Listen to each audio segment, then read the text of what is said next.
Assalomu alaykum dehqon akalar. Bugun biz ozgina yangilikcha usul qilishlikni qaror qildik. Shu qilgan usulimizda sizlarga bir tanishtirib o'tirishlikni niyat qildim. Hozir bir o'zimizcha yangilik qilgan ishlarimizdan bittasi agrovala kunidan tashqari. Agrovala kunidan tashqari yana bitta ish qildik. Bu sho'li qipig'i. Sho'li qipig'ini kesib, shu jodi yordamida kesib chiqqanimizdan so'ng mana shunday tashlab chiqyapmiz hamma joyiga. Sababi shuki, bu hozir buni ustiga turpoq uyamiz va turpoq uyganimizda buni yerda zaxini kesish maqsadi. Bu birinchisi. Yerda zaxini kesish, ikkinchisi bu qishda bilasizlar ko'p suv berib qolinsa filtr yordamini ham o'ta beradi va keyinchalik bu chirinni o'rnini ham bosib ketadi. Shu maqsadda biz qishda dekabrdan ekishlikni niyat qilganligimiz uchun o'zimizcha yangilik qildikki, mana shu issiqlikda ushlashga va yerdan keladigan zaxni mana shu o'rtada to'sib qolishga yordam beradi. Bu yerda agrovolakonosi bo'ladi.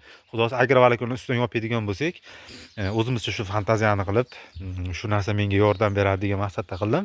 Endi buni xudo xolasa vaqt o'tgan sari buni ko'ramiz, qanaqa effekt beradi. Endi xudo xolasa morza olishni boshlayapman. Somonni kesib tashlab bo'ldim, mana shu ko'rinishda tashladim. Xudo xolasa ko'chatni qishda ekkanligim sababli mana shu turbalarga nisbatan yaqinroq joyga ekaman. Har 20 santiga ekkanda baqa yotqizib ekaman.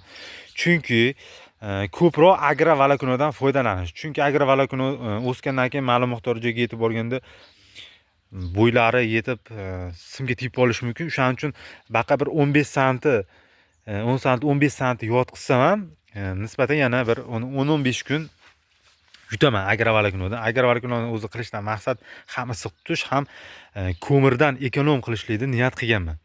Mana bugun sanamiz 23-noyabr, 24-noyabr. Quyoshlar chiqib, juda ham chiroyli holatga kelgan.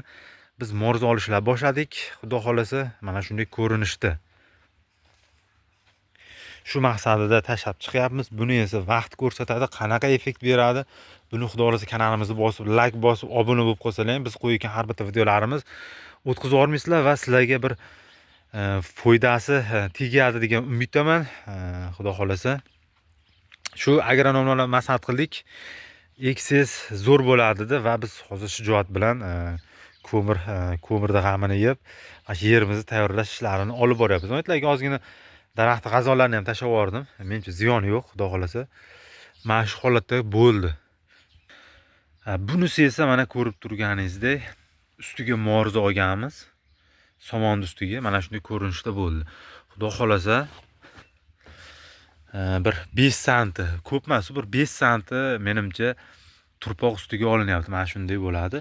Qish fasliga ekayotganda tekis yerga ekib bo'lmaydi, chunki juda ham zax bo'ladi. Qachonki tomiriga issiq kelsagina ko'chat rivojlanadi. Ungacha bilasizlar, rivojlanmaydi. Shu maqsadda mana shunday qilib o'zimizcha bir ixtiro qildik. Xudo xolasa bizning kanalimizni kuzatib boringlar. Bu xudo xolasa yaqin kunlarda ekib tashlaymiz. Ko'mirga qarab turibmiz. Ko'mirni olib kelib bo'lishimizda termizini ham tortamiz. Termizga ham отдельно video qilaman, chunki bir akamiz "Uka, shu Termiz to'g'risida ham ozgina ma'lumot berib o'tib keting" degan shu akamizni so'zlariga amal qilgan holatda shu Termiz videoni ham qilib o'tib ketamiz. Xudo xolasa. Do'stlar, mana shunday shijoat bilan ketyapmiz. Dehqonchiliklarimizga baraka bersin. Hammaga bersin, shunaqa to'g'ri dehqonchilikka baraka bersin. Obuna bo'lib, like bosib qo'yinglar. Xudo xolasa biz qilgan mehnatlarimizga motivatsiya bergan bo'lasizlar. E'tibor uchun juda ham katta rahmat.